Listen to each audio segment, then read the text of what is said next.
नमस्कार दोस्तों, आप सभी का स्वागत है आज के इस वीडियो में। दोस्तों, यदि आप हमारे चैनल पर पहली बार आए हैं तो हमारे चैनल को सब्सक्राइब कर दीजिए और बेल आइकन को भी प्रेस कर दीजिए ताकि आने वाले वीडियो की नोटिफिकेशन आपको टाइम से मिलती रहे। दोस्तों, कंप्यूटर एजुकेशन का ये हमारा दूसरा वीडियो है जिसमें हम जानेंगे टाइप ऑफ कंप्यूटर के बारे में कि कंप्यूटर कितने प्रकार के होते हैं। तो चलिए वीडियो को शुरू करते हैं। दोस्तों, कंप्यूटर को कई आधारों पर अलग अलग प्रकारों में बांटा गया है। मुख्य रूप से कंप्यूटर के प्रकार इस तरह माने जाते हैं। पहला, आकार और क्षमता के आधार पर। आकार और क्षमता के आधार पर भी कंप्यूटर को 4 भागों में बांटा गया है, जिसमें सबसे पहला कंप्यूटर है सुपर कंप्यूटर। सुपर कंप्यूटर क्या होते हैं, चलिए जानते हैं। सुपर कंप्यूटर दुनिया की सबसे तेज, सबसे शक्तिशाली और महंगे कंप्यूटर होते हैं। इनका प्रयोग वहाँ किया जाता है जहाँ बहुत बड़े डाटा को बहुत तेजी से प्रोसेस करना होता है। इसकी विशेषताएं क्या होती हैं? सबसे पहले होता है गति, यानी कि स्पीड। सामान्य कंप्यूटर की तुलना में लाखों गुना तेजी से यह कार्य कर सकता है। प्रति सेकंड खरबों गणनाएं कर सकता है। संग्रहण क्षमता, अत्यधिक विशाल डाटा को स्टोर और प्रोसेस करने की क्षमता होती है। मल्टी प्रोसेसिंग, यानी कि हजारों प्रोसेसर एक साथ काम करते हैं।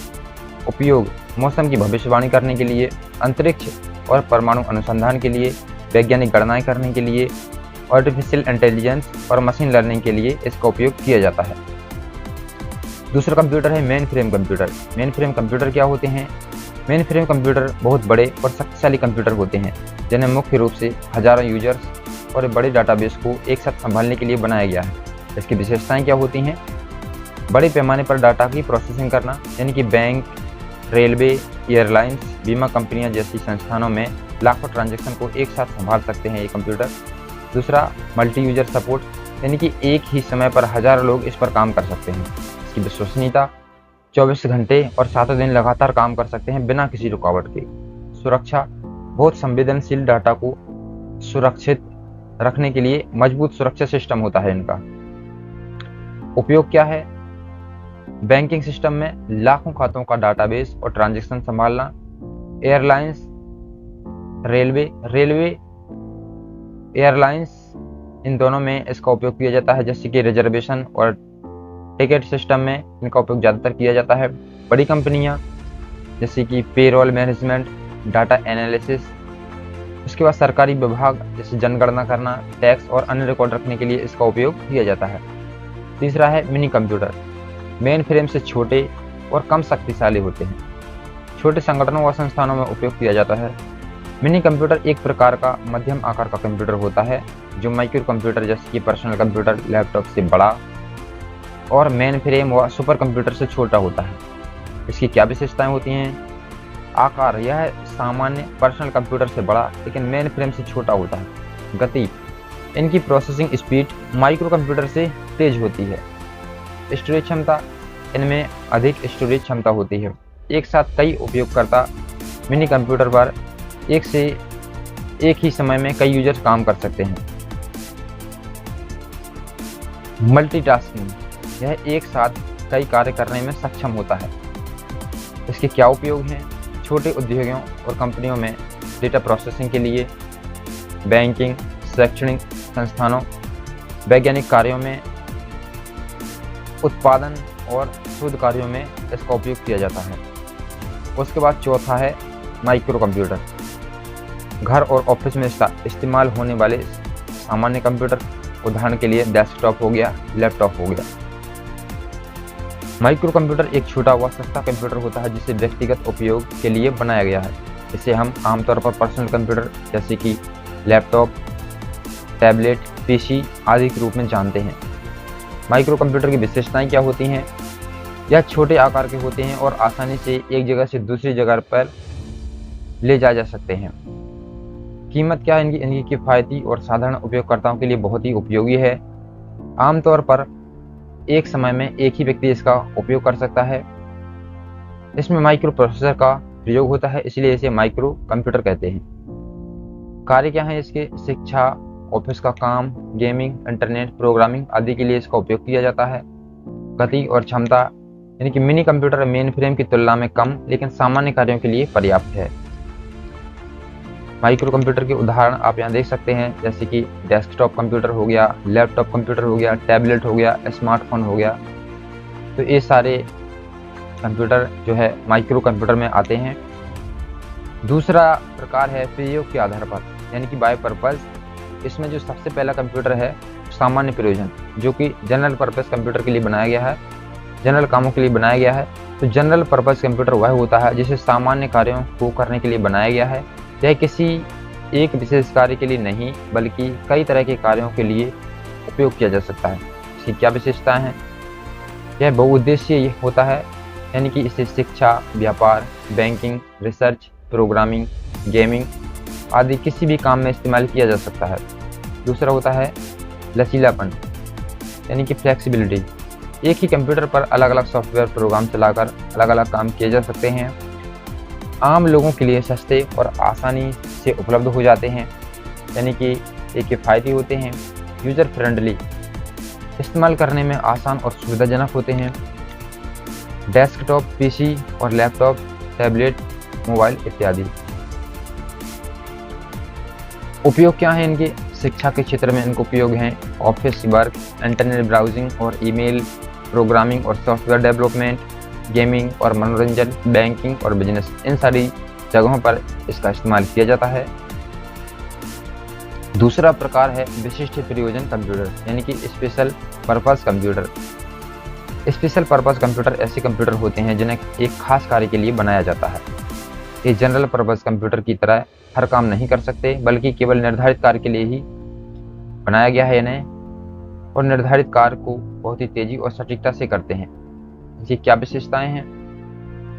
एक ही कार्य के लिए डिजाइन, इन्हें केवल खास कार्य करने के लिए ही प्रोग्राम किया जाता है। गति एवं दक्षता, अपने विशिष्ट यानी विशेष कार्य में बहुत तेज और प्रभावी होते हैं।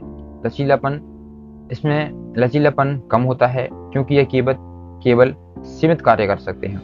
इनकी कीमत उनके उपयोग और तकनीकी पर निर्भर करती है। उपयोग क्या है इसके? वैज्ञानिक शोध, चिकित्सा, औद्योगिक मशीनें, रक्षा एवं यातायात नियंत्रण में इसका उपयोग किया जाता है। उदाहरण के लिए आप यहाँ देख सकते हैं, जैसे एटीएम मशीन में हो गया, केवल कैश ट्रांजैक्शन और बैंकिंग कार्यों के लिए, ट्रैफिक लाइट एवं कंट्रोल सिस्टम, ट्रैफिक संकेतों को नियंत्रित करने के लिए, वॉशिंग मशीन, माइक्रोवेव ओवन सिर्फ कपड़े धोने या खाना पकाने के लिए, फ्लाइट कंट्रोल सिस्टम हवाई जहाज के संचालन के लिए, मिसाइल गाइडेंस सिस्टम केवल रक्षा कार्यों के लिए। तो इन कार्यों के लिए बनाया गया है। तीसरा जो प्रकार है वो आप देख सकते हैं डेटा की प्रकृति के आधार पर, जिसमें आप सबसे पहला कंप्यूटर देखेंगे एनालॉग कंप्यूटर। एनालॉग कंप्यूटर वह कंप्यूटर होता है जो निरंतर डाटा पर काम करता रहता है। यह संख्यात्मक यानी कि न्यूमेरिकल डाटा की बजाय भौतिक मात्राएं जैसे कि वोल्टेज, तापमान, दबाव, गति, ध्वनि, रोशनी आदि के रूप में डाटा को मापता है और उसे प्रोसेस करता है। इसकी क्या विशेषताएं हैं? पहला, डाटा का प्रकार यानी कि कॉन्टिन्यूस डाटा, यानी कि लगातार बदलता हुआ डाटा पर काम करता रहता है। गणनाएं गणितीय समीकरणों के आधार पर होती हैं, यानी कि इसकी जो गणनाएं होती हैं वो गणितीय समीकरणों के आधार पर होती हैं। गति क्या है? बहुत तेज गति से परिणाम देता है।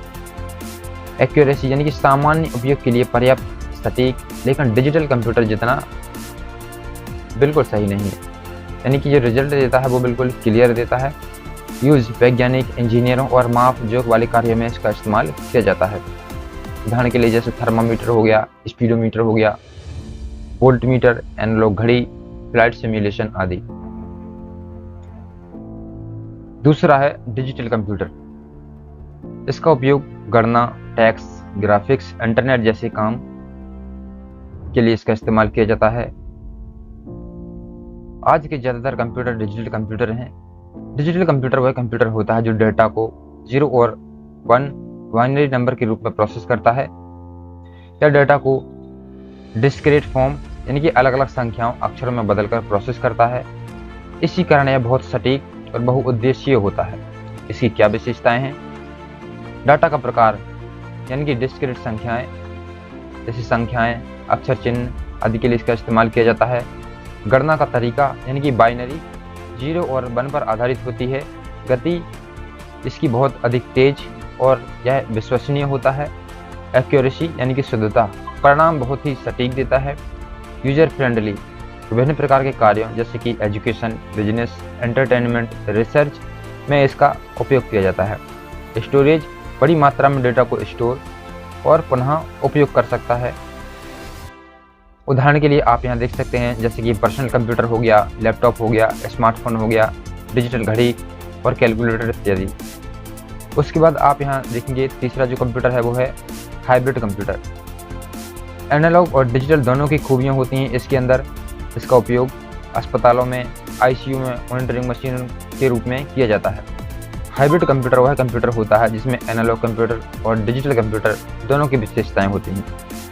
यह एक साथ कॉन्टिन्यूअस डाटा और डिस्क्रीट डाटा दोनों को प्रोसेस कर सकता है। इसकी क्या विशेषताएं हैं? दोनों तकनीकों का मिश्रण होता है ये, जैसे कि एनालॉग की गति और डिजिटल की सटीकता। स्पीड एनालॉग की तरह तेज परिणाम देता है, डिजिटल कंप्यूटर की तरह अधिक सटीक होता है। इसका उपयोग medical, scientific research, engineering, defence और इंडस्ट्रियल कंट्रोल में इसका इस्तेमाल किया जाता है। ये आम कंप्यूटर से महंगे और जटिल होते हैं। उदाहरण के लिए आईसीयू में उपयोग होने वाला कंप्यूटर मरीज की हार्ट बीट, ब्लड प्रेशर को मापकर डिजिटल स्क्रीन पर दिखाता है। एविएशन और फ्लाइट सिमुलेशन जैसे कि पायलट ट्रेनिंग के लिए रॉकेट और मिसाइल सिस्टम एनालॉग सेंसर का डाटा लेकर डिजिटल रूप में प्रोसेस करना। हाइब्रिड कंप्यूटर मशीनें की जैसे पीईटी स्कैन, सीटी स्कैन आदि के लिए इसका इस्तेमाल किया जाता है। तो कुल मिलाकर कंप्यूटर को मुख्यतः 3 आधारों पर बांटा जाता है। पहला है आकार और क्षमता के आधार पर, दूसरा प्रयोग के आधार पर, तीसरा है डाटा प्रोसेसिंग के आधार पर। तो दोस्तों ये कंप्यूटर के प्रकार हैं। तो आई होप आपकी वीडियो काफ़ी पसंद आया होगा। अगर आपको वीडियो पसंद आया है तो आप इसे लाइक करें, कमेंट करें और हमारे चैनल को ज़्यादा से ज़्यादा सब्सक्राइब करें और अपने दोस्तों में इसे शेयर करें। धन्यवाद दोस्तों।